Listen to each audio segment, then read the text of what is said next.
The Federal Reserve is killing the US housing market as they battle inflation. For the first time in years, nationwide, the housing market is declining. Thanks to the massive increase in home prices and mortgage rates that are now double what they were last year, millions of Americans can no longer afford to buy a house, while many others have decided to hold off. Today, I'm going to share the latest data and information to explain why you might want to hold off to buy a house and hopefully give you some idea as to when you should buy a home. Watch to the end where I'll share 10 surprising reasons why some of you might want to buy a house right now. The insanity for what we've seen over the last few years all started with COVID. We can't really blame the coronavirus for what's happening, but it started a chain reaction. Problem number one, we were suffering from a severe housing shortage before the pandemic, but people weren't in a hurry to purchase real estate. The urgency to buy a home or to have more living space started when people realized they'd be stuck in their tiny apartments, condos, townhomes, or in the basement of their in-laws for an undetermined amount of time. The number of individuals looking to buy a home increased rapidly as Americans who are unable to travel or spend money in other ways saw their savings accounts grow large enough to put down a down payment on a home. Then, when the work from home lifestyle became permanent, many decided they needed a bigger home, a place where family members could have some space and where they could have a home office. The work from home lifestyle also gave people the ability to move to locations that they preferred, causing a mass migration, in particularly from more expensive regions. But things really got crazy when mortgage rates dropped and then continued to drop, hitting record lows,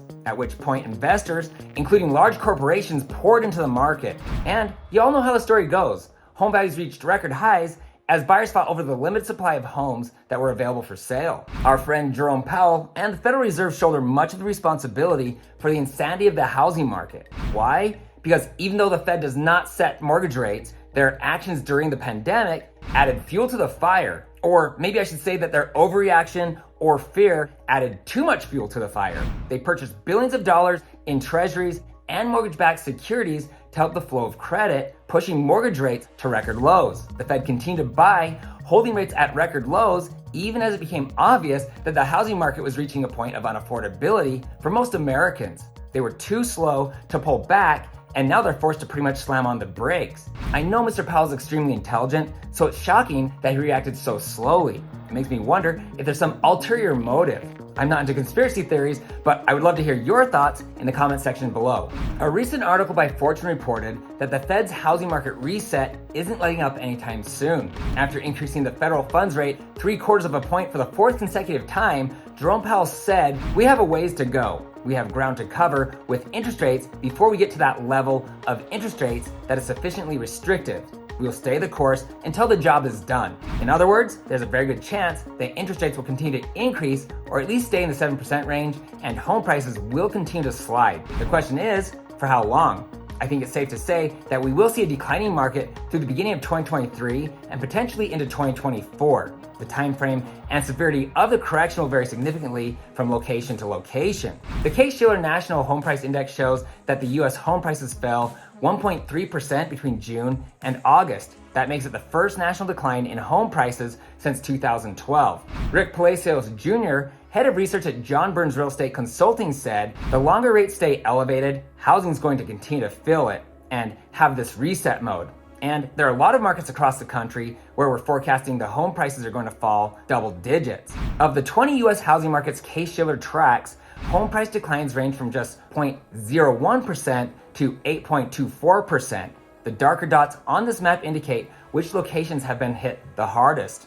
San Francisco has seen the largest price reductions at 8.24%. Seattle was down 6.92%, San Diego minus 5.44%, and LA negative 3.93%.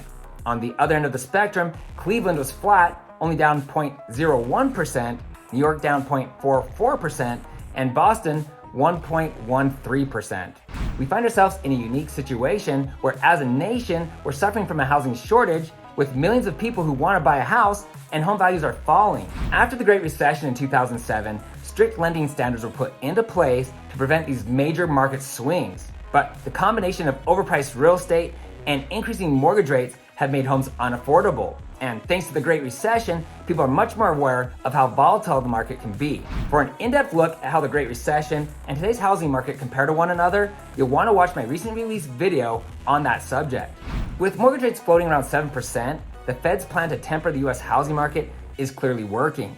Looking at the Mortgage Purchase Application Index, you can see a solid increase over the last 7 years, starting in 2015. Looking to the far right, you'll notice a historic pullback in applications as mortgage rates have jumped from 3.09% to 7.3% in the last year. If rates stay this high, we could find ourselves in a recession, at which point the Fed would likely lower rates. Hopefully, they can get inflation under control, at which point Jerome Powell said he would pull back on rate hikes. For the market to stabilize, rates would likely need to be somewhere around 5%. Altos Research found that when we had settled around 5 or 5.5%, we could see buyers and price support. But at this point, we're so far above the buyer's 5.5% threshold that things would have to turn dramatically better for home prices to even stay flat in 2023. Based on all the research that I've done, I believe that the US housing market will continue its downward trend through the beginning or mid-2023 before flattening out. By the end of 2023, many housing markets could see a slight increase in home values. Even if we hit a full-blown recession, the housing market will not crash. There are just too many homeowners in solid positions on their homes. Now, obviously, there's a lot of fear and panic right now. Sure, things look pretty grim, but this housing market reminds me of what Warren Buffett famously said, to be fearful when others are greedy, and greedy when others are fearful. The guy's basically a gajillionaire, so I tend to lean on his financial advice. Without a doubt, there are some opportunities in this market. We all know that the home buying experience has been ugly over the last few years, as people have often had to submit multiple offers before finally getting one accepted. Buyers frequently had to give large non-refundable deposits, waive their inspection and appraisal contingencies, and pay tens of thousands of dollars above the asking price. Many are now regretting their decision to buy during the boom, and they're now stuck with a home that has issues or that they don't love.